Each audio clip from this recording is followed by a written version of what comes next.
تو اچھا ڈاکٹر صاحب، اب ہمیں یہ بتائیے کہ آپ کے پاس ہر طرح کے مریض آتے ہیں، جو نوجوان آپ کے پاس زیادہ آتے ہیں ان کے کامن مسائل کیا ہیں، اور آپ کب سمجھتے ہیں کہ اس کے والدین کو اس بات کی ضرورت ہے کہ اس کو اب ڈاکٹر کے پاس لے جایا جائے؟ جی سب سے پہلی بات تو یہ ہے جی کہ جب آپ کے پاس کوئی بھی پیشنٹ آتا ہے نا، تو ہم نے اس کو یہ دیکھنا ہوتا ہے کہ کیا یہ واقعی پیشنٹ ہے۔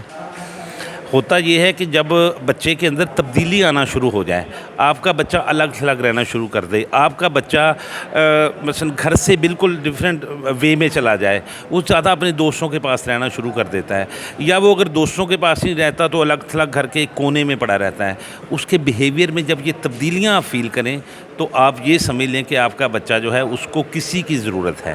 کسی سے مراد یہ نہیں کہ ڈاکٹر کی ضرورت ہے، سب سے پہلے ان کو آپ کی ضرورت ہے۔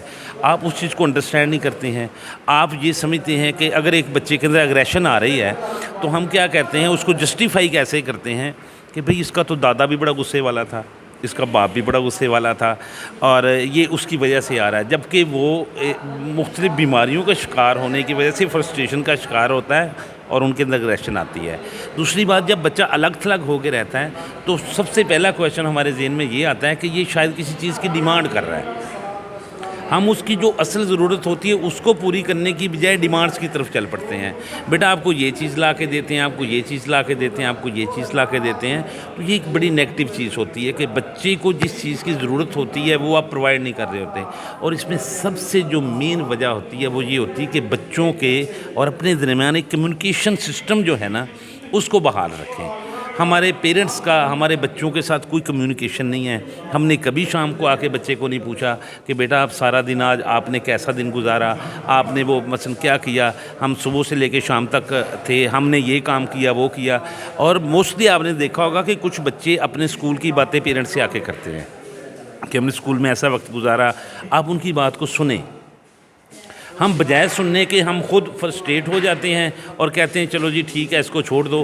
جب ایک بچہ اپنے وہ چیزیں جو ہیں ان کو وہ بتانا ختم ہو جائے گا، آپ کا کمیونیکیشن گیپ جب آئے گا تو بچہ بات کو چھپانا شروع کر دے گا، اور جس دن بچے نے آپ سے اپنی بات چھپانی شروع کر دی سمجھ لیے اس دن یہ اس چیز کا آغاز ہو گیا ہے۔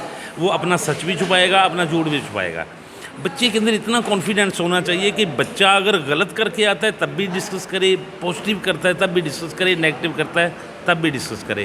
تو ہمارا کمیونیکیشن سسٹم جو ہے نا پیرنٹس کے ساتھ سب سے زیادہ یہ ہے۔ اور دوسری آپ نے فرسٹریشن کی بات بتائی، ابھی ریسنٹلی پچھلے دنوں کی بات ہے کہ ہمارے دوست ہیں بڑے فیمس سائیکالوجسٹ ہیں، انہوں نے ریسرچ کی ہے ٹوبا ٹیک سنگھ کے اندر، وہ ایز اے پروفیسر ہیں وہاں پہ، وسیم گریوال صاحب۔ انہوں نے ایک ریسرچ کی ہے اور اس ریسرچ کے اندر ہم نے اس پہ وہ ریسرچ کا مطلب تھا کہ پیرنٹس اور بچوں کے درمیان کمیونیکیشن گیپ تو ہے، ہم تو سمجھتے ہیں بچوں کے کامن مسائل کون سے ہیں، کہ بچوں کو ایشو کیا ہیں، تو اس کے اندر بلیو می کہ 65% ایسے بچے خوف زدہ نکلے ہیں جن بچوں کو یہ خوف ہے کہ کہیں ان کے پیرنٹس کی علیحدگی نہ ہو جائے۔ سب سے بڑا فوبیا جو ہے کہ ان کے پیرنٹس کی کہیں علیحدگی نہ ہو جائے، کیونکہ پیرنٹس جو ہوتے ہیں نا جی وہ بچے کے لیے رول ماڈل ہوتے ہیں۔ جیسے ہم اسلام یا مذہب کے بارے میں کوئی بات کرتے ہیں نا اسپرچول، تو ہم کہتے ہیں جی اسلام کے یہ ارکان ہیں، نماز ہے، حج ہے، روزہ ہے، زکوٰۃ ہے، یہ ہم ان کے ارکان بتاتے ہیں۔ ایسے بچے کے دو ارکان جو والدہ اور والد ہوتے ہیں نا، یہ دونوں ان کے لیے ضروری ہوتے ہیں۔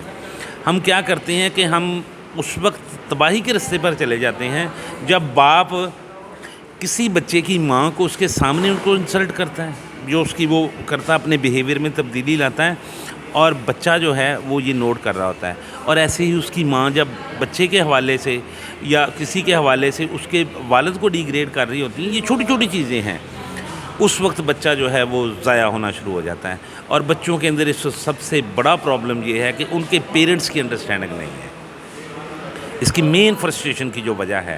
باقی جو بچوں کو آپ غیر ضروری خواہشات ہیں اس کے بارے میں آپ نے خود اس کو کرنا ہے۔ ایک بچہ ہے وہ پیدا ہوتے ہی تو اس کو نہیں پتا کہ میں نے یہ چیز لینی ہے۔ پہلے مائیں کیا کرتی ہیں کہ بچوں سے جان چھڑوانے کے لیے، اس میں ایک سکرین ایڈکشن کا بڑا ایشو چل رہا ہے آج کل۔ سکرین وہ نہیں کہ جو پانی میں یوز کرتے ہیں جس کو میٹھا سکرین بولتے ہیں، وہ نہیں، سکرین ایڈکشن مطلب موبائل کی ایڈکشن۔ یہ چھوٹے بچوں میں پیدا ہوتے بچے کو جھولے میں ڈال کے سامنے کارٹون لگا دیے جاتے ہیں اور پھر ہم کہتے ہیں کہ ہمارا بچہ موبائل یوز کرتا ہے. جب آپ کی ماں موبائل یوز کرے گی تو آپ کا بچہ بھی کرے گا. ہم لاکھ کہہ لیں جی ہم نے بچے کو موبائل یوز نہیں کروانا, ہر فیملی کے اندر یہ چیزیں ہیں, پہلے بڑی چیزیں ہوتی ہیں, لیکن ماں کیا کرتی ہے, وہ کرنے کے لیے بچوں کو موبائل دے دیتی ہیں, کارٹون دیکھیں اور میری جان چھوڑے. ایسے ہی جب کوئی بچہ تنگ کرتا ہے تو ہم چیزوں کے ساتھ اس کا وہ خواہشات پوری کرنے کی کوشش کرتے ہیں. ہم اپنی جان چھڑوانے کے لیے جو وہ کہتا ہے ہم ان کو لا کے دیتے ہیں. تو کل کو بچہ آپ کا ضد کرے گا جی کہ مجھے زہر چاہیے, مجھے پوائزن لینا ہے, تو آپ لا دیں گے؟ کیوں نہیں لا کے دیں گے؟ آپ کو پتہ ہے ان کے لیے نقصان دہ ہے, وہ آپ نہیں لا کے دیتے ہیں, لیکن غیر ضروری خواہشات جو پوری کرتے ہیں سوری, یہ بچے کی عادت بن جاتی ہے. اور وہ عادت جو ہوتی ہے, عادت ایڈکشن عادت ہی ہوتی ہے کسی چیز کی بھی ہو, وہ بار بار اس چیز کے وہ عادی ہوتے ہیں. تو معاشرے میں یہ ساری چیزیں جو ہیں وہ صرف اس کی ایک ہی وجہ ہے کہ ہم بچپن میں بچوں کو اگنور کر دیتے ہیں, ان پہ توجہ نہیں دیتے. ان کی جو بیسک ضروریات ہیں, جو ان کی بیسک تعلیم ہے, دین کی تعلیم ہے, دین سے دوری کی وجہ جو ہے اس کو ہم نہیں دیکھتے ہیں. ہمارا صرف تعلق ہے بچہ ڈگری لے, اخلاقیات اس کے اندر ہو یا نہ ہو, ہم اس کی تعلیم کی طرف توجہ دے رہے ہیں, تربیت کی طرف بالکل نہیں دے رہے ہیں. اور تربیت بہت ضروری ہے اس کے اندر بھی. اچھا ڈاکٹر صاحب, ہم آپ سے اگلا جو سوال ہے وہ آپ ایک ٹرسٹ بھی چلا رہے ہیں, اس کے CEO ہیں, کرائے اسماعیل ہیومن رائٹس ٹرسٹ, تو اس کے اغراض و مقاصد بتائیے گا.